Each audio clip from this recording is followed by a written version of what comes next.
अस्सलाम वालेकुम मेरी यूट्यूब फैमिली। उम्मीद करती हूँ कि आप सब खैरियत से होंगे। आज मैं लेके आई हूँ बहुत ही मज़ेदार कश्मीरी कुलचे की इजी रेसिपी। तो इसको बनाना बहुत ही आसान है। इसके लिए जो मुझे इंग्रेडिएंट्स चाहिए यहाँ पे स्क्रीन पे शो हो रहे हैं। आप चाहें तो आप इसका स्क्रीनशॉट भी ले सकते हैं। यहाँ पे मैंने ले लिया है 2 कप मैदा, जिसको मैंने अच्छे से छान लिया है। और इसके अलावा जो मुझे इंग्रेडिएंट्स चाहिए वो कुछ इस तरह से हैं। यहाँ पे मैंने 1/4 कप जो है वो चीनी ली है। आप किसी भी चीनी का भी इस्तेमाल कर सकते हैं। 1/3 कप मैंने यहाँ पे घी का इस्तेमाल किया है।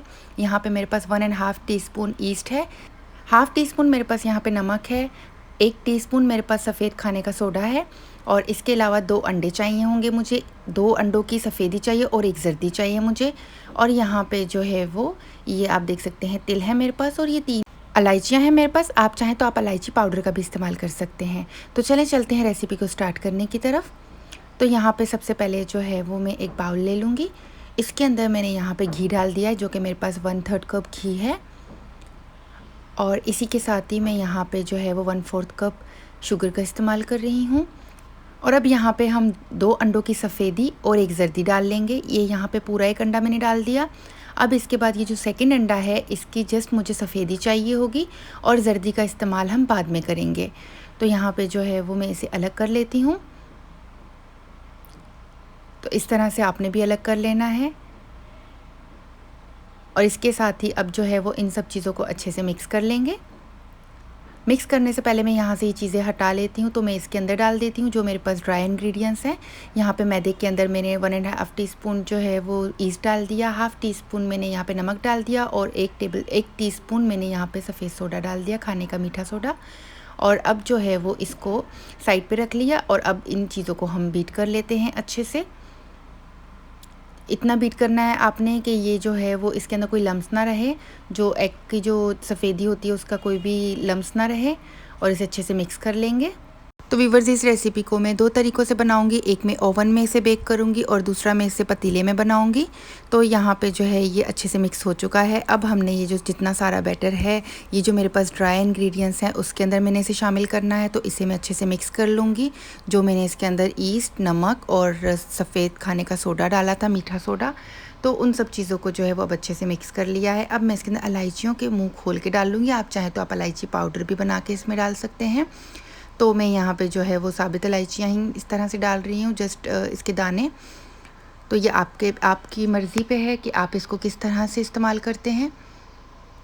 और अगर आप ना भी डालें तो भी ये ज़रूरी नहीं है, बस इससे यह है कि इसका अच्छा टेस्ट हो जाएगा।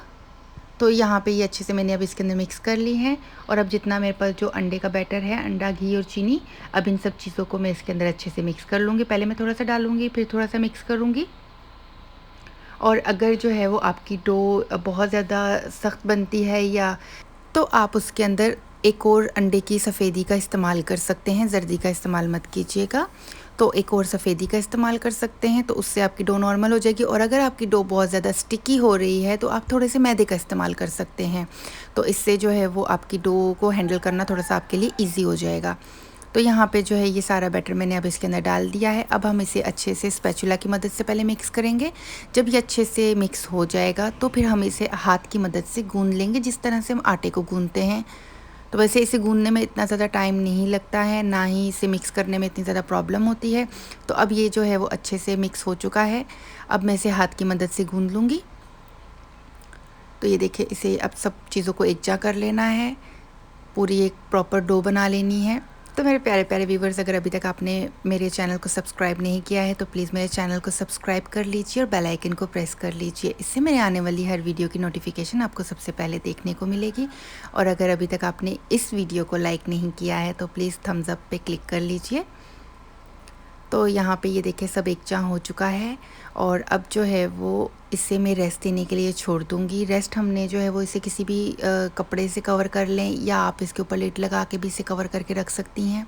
तो इसे तकरीबन जो है वो हम 1 घंटे का रेस्ट देंगे।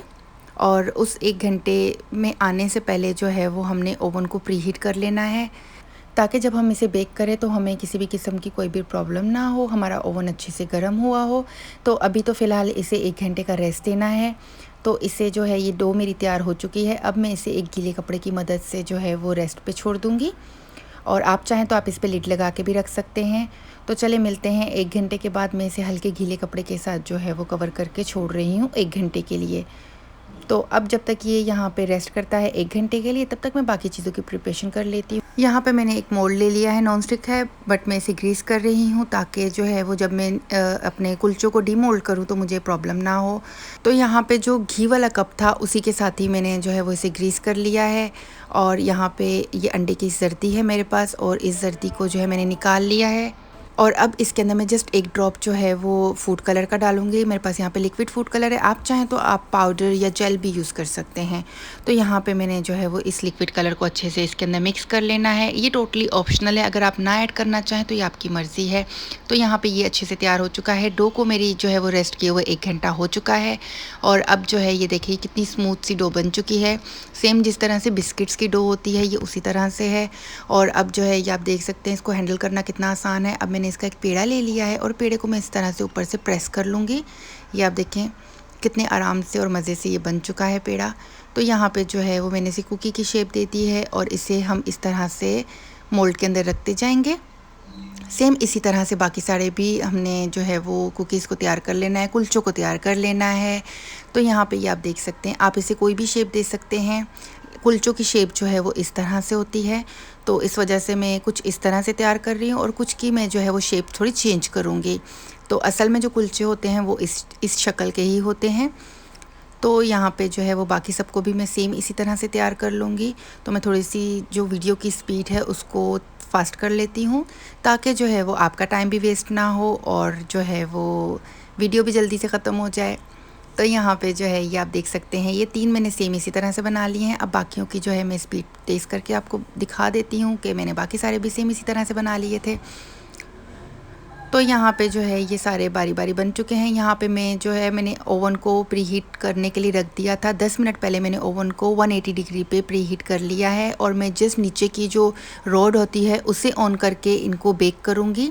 ऊपर वाली रॉड को मैं अभी ऑन नहीं करूँगी। ऊपर वाली रॉड को मैं जस्ट 2 से 3 मिनट के लिए, अगर इनके ऊपर अच्छा कलर नहीं आया होगा तो मैं ऑन करूँगी। अदरवाइज़ अगर ये पूरी अच्छी तरह से पक जाएंगे तो मैं ऊपर वाली रॉड को ऑन नहीं करूँगी। तो यहाँ पे जो है जस्ट नीचे वाली रोड पे ये पकेंगे अच्छे से, और इनको पकने के लिए जो है वो 20 मिनट दरकार होंगे। तो हम 15 मिनट बाद भी इनको चेक करेंगे। अगर ये अच्छे से पक जाएंगे तो हम इन्हें निकाल लेंगे। वैसे इनका जो है वो 20 से 25 मिनट का टाइम होता है, तो फिर भी हम इसे टाइम से पहले चेक करेंगे क्योंकि सम टाइम ऐसा होता है कि वोल्टेज तेज़ होती है और सम टाइम ऐसा होता है कि ओवन की साइज़ के ऊपर भी होता है। तो मेरे पास यहाँ पे बहुत छोटा ओवन है जो कि बहुत जल्दी गर्म हो जाता है, तो इस वजह से मुझे उससे टाइम से पहले चेक करना पड़ता है। तो यहाँ पे जो है ये सारे हो चुके हैं तैयार। इनके ऊपर मैंने अंडा अप्लाई कर लिया है, कलर वाला अंडा और जर्दी, और इसके बाद जो है वो अब मैं इनके ऊपर तिल को स्प्रिंकल कर रही हूँ। ये टोटली ऑप्शनल है, मगर जो कश्मीरी कुलचे होते हैं उनके ऊपर तिल लगे हुए होते हैं। तो ये यहाँ पे जो है वो मैंने अच्छे से इनके ऊपर तिल को फैला दिया है, स्प्रिंकल कर लिया है। अब ये तैयार हैं ओवन के अंदर जाने के लिए। और मैंने जैसे ही ओवन का डोर खोला लाइट चली गई है और जो है वो ये प्री हीट हुआ था। अब मैंने जिग्नेटर ऑन करके इसे मैंने पकने के लिए छोड़ दिया है, बेक होने के लिए छोड़ दिया है। अब यहाँ पे मेरे पास कुछ कुकी कटर्स हैं, तो मैं इसको एक बार बेल लूँगी। तो आपने इतना मतलब पतला इसे बेल लेना है, ज़्यादा पतला भी ना हो ज़्यादा मोटा भी ना हो। अब मेरे पास यहाँ पे स्क्वायर शेप का जो है वो एक कुकी कटर है, तो मैं उसकी मदद से जो है वो इसे कुकी की शेप दे दूँगी, ताकि क्योंकि बच्चों को जो है वो अगर उस शेप के अच्छे नहीं लगते तो बच्चे थोड़ा सा इंजॉय करते हैं, थोड़ी डिफरेंट शेप्स हों और उनकी पसंद की शेप्स अगर होती हैं तो वो कुकीज़ को या इन चीज़ों को खाना पसंद करते हैं। तो ये जो मैं ट्रे बना रही हूँ ये मैं छोटे बच्चों के लिए बना रही हूँ ताकि वो इसे खाते हुए इंजॉय भी करें और उनको अच्छा भी लगे। तो यहाँ पे ये मैंने हार्ट शेप जो है वो हार्ट शेप्स के कुछ बना लिए हैं और कुछ स्क्वायर शेप्स के हैं, और आगे जाके मैं एक जो है वो टेडी बेयर शेप भी बनाऊँगी। बनी शेप, टेडी बेयर शेप क्या बोलूँ उसे, तो मैं उस शेप के भी बनाऊँगी। तो यहाँ पे ये आप देख सकते हैं ये मेरी हार्ट शेप है, और जो है इसे आप हाथ से आराम से सेट कर सकते हैं जहाँ से आपको शेप जो है वो उसकी आउट लगे। तो यहाँ पे ये आप देख सकते हैं कि ये मैंने स्क्वायर शेप वाले भी रख दिए हैं, और ये बेक थोड़ा जल्दी हो जाएंगे। इन्हें तकरीबन बेक होने के लिए 8 से 10 मिनट दरकार होंगे, क्योंकि ये बहुत पतले पतले मैं बना रही हूँ, तो इनको बेक होने में ज़्यादा टाइम नहीं लगेगा। 8 से 10 मिनट के अंदर ये तैयार हो जाएंगे, और मैं इनको भी ओवन के अंदर ही बनाऊँगी। और इसके बाद जो है वो ये सारे अब सेट कर लूँगी मैं, और फिर इनके ऊपर भी सेम उसी तरह से हम जो है वो अंडा अप्लाई कर लेंगे। अब ये जो दूसरा बैच अब मैं बनाऊँगी इसमें मैं तो इसमें मैं दूसरी शेप बना लूँगी। तो आप कोई भी आपकी मर्ज़ी के जो भी आपके पास कार्टून्स वगैरह का हो या किसी भी चीज़ का हो तो आप उसकी शेप बना सकते हैं। तो बच्चे इन चीज़ों को बहुत एंजॉय करते हैं। ये देखें यहाँ पे तो बहुत ही आसानी से ये निकल रहा है। तो मैं इसको अगर ज़्यादा प्रेस करती तो मुझे इतना थोड़ा सा टाइम मेरा वेस्ट ना होता। ये देखें इस तरह से प्रेस करके उसे मैंने हिलाया तो ये देखें, वाओ! तो ये ज़्यादा ईज़ी ट्रिक है। तो चलें बाकी जिस तरह से मेरे जो बने हुए हैं मैं उन सबको भी इस तरह से निकाल लेती हूँ। और फिर उसके बाद जो है वो अगेन इस डो को मैं गूँध के और फिर जो है मैं अगेन इसे जो है वो कुलचों की शेप ही दूँगी, क्योंकि बाकी मैंने जो कुलचे हैं वो मैंने अब पतीले के अंदर तैयार करने हैं। और अब जो है वो ये यहाँ पे तैयार हो चुके हैं। जब तक मेरा वो वाला बैच निकलेगा ओवन से तब मैं इनको ओवन के अंदर डाल दूँगी।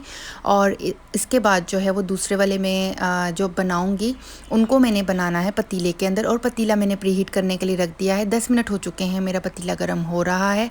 पतीले के अंदर मैंने थोड़ा सा नीचे नमक डाल दिया है और उसके अंदर जो है मैंने एक माइक्रोवेव का स्टैंड था मेरे पास, वो मैंने रख दिया। अगर आपके पास ना हो तो आप कोई भी प्लेट या ढक्कन को उल्टा करके भी रख सकते हैं। तो बस ये होता है कि आपने जो आपके जो भी प्लेट या जो भी आपने ओवन के अंदर रखी है उसको डायरेक्ट हीट ना रखे लगे आपके मोल्ड को, और आपकी कुकीज़ जो हैं वो जले ना। तो यहाँ पे आप देख सकते हैं कि इन्हें जो है वो तकरीबन 8 से 10 मिनट हो चुके हैं और ये काफ़ी ज़्यादा फूल चुकी हैं। और यहाँ पे जो है ये ऑलमोस्ट तैयार हो चुके हैं। यहाँ पे इन्होंने पकने में 20 मिनट का टाइम लिया था, पूरे एग्जैक्ट 20 मिनट के टाइम में ये तैयार हुए थे। और जो है अब मैंने निकाल लेती हूँ और ये वाली ट्रे को मैं डाल लेती हूँ। और अब जो है ये वाली ट्रे बनने में तकरीबन 8 से 10 मिनट लगेंगे। इसे ज़्यादा देर के लिए नहीं छोड़ेंगे क्योंकि ये मेरी कुकीज़ जो है वो बहुत पतली पतली और नाजुक सी मासूम सी कुकीज़ हैं। तो यहाँ पे ये पतीले को मैंने प्री हीट होने के लिए छोड़ दिया था। और अब जो है ये देख सकते हैं मैंने थोड़ा सा इसके अंदर नमक डाल दिया और ये इसके अंदर से बहुत ख़तरनाक से धुएं निकल रहे हैं। और आप कोई भी पुराना देश का इस्तेमाल कर सकते हैं। यहाँ पे जिस प्लेट के अंदर मैंने डाले थे वो प्लेट थोड़ी सी साइज़ में बड़ी थी और इसका लिड बंद नहीं हो रहा था, तो मैंने प्लेट को चेंज कर लिया। आप कोई भी स्टील की या नॉन स्टिक प्लेट अगर आपके पास हो तो आप वो यूज़ कर सकते हैं। तो यहाँ पे जो है वो अब ये इसके अंदर फिट आ चुका है और ये यहाँ पे मेरे हो चुके हैं 8 मिनट और ये मेरी कुकीज़ बन के तैयार हो चुकी हैं। इन्होंने पूरे 8 मिनट लिए थे पकने में। तो अब जो है वो हमने इन्हें निकाल लिया है ओवन से और इनको जो है वो ठंडा होने के लिए छोड़ देंगे। और ये यहाँ पे जो है अभी फ़िलहाल ये गर्म ही हैं, तो ये आप देख सकते हैं कितने अच्छे से ये बेक हुई हैं। और इसी के साथ ही अब हम देखते हैं देचके वाले को। तो यहाँ पे जो पतीले के अंदर थे तो ये अभी तक नहीं पके हैं, तो इनको अगेन हम रख देंगे। इन्होंने पकने में बहुत टाइम लिया था। और ये आप देख सकते हैं जो साइड पे दो जो पड़े हुए हैं ये मेरे पतीले वाले हैं, ये मेरे जो हैं वो ओवन वाले हैं। तो वीवर्स ये आप देख सकते हैं कितने क्रिस्पी। मैं आपको एक तोड़ के दिखा देती हूँ, बाकी सारे भी दिखा देती हूँ। ये देखिए कितने अच्छे से ये बेक हुए हैं। तो यहाँ पे ये आप देखिए कितने ज़्यादा ये जो है वो क्रिस्पी से बने हैं। और आप इसे ज़रूर ट्राई कीजिएगा। अगर आपको ये रेसिपी पसंद आई है तो प्लीज़ लाइक के बटन पर क्लिक कर लीजिए। और यहाँ पे ये कुकीज़ वाले भी आप देख सकते हैं, तो ये बच्चे बहुत मज़े से खाएंगे, बहुत इंजॉय करेंगे इनको। तो इसी के साथ ही व्यूअर्स आप इस रेसिपी को ज़रूर ट्राई कीजिएगा। ये मेरे पतीले वाले हैं और ये आप देख सकते हैं कि ये मैंने इनको उल्टा करके भी रखा था। तो ये ऊपर से जो इनका जो कलर है इनका, क्योंकि इनको पकने में बहुत टाइम लगा है, तो इनका जो कलर है ऊपर से मैंने इनको उल्टा जब करके रखा तो थोड़ा सा ब्राउन हो गया है। तो व्यूअर्स इसी के साथ ही मुझे दीजिए इजाज़त। इंशाल्लाह ताला मिलती हूँ एक नई रेसिपी लेके। तब तक के लिए अपना बहुत ख्याल रखिएगा। अल्लाह हाफ़िज़, फ़ी अमानिल्लाह। दुआओं में याद रखिएगा।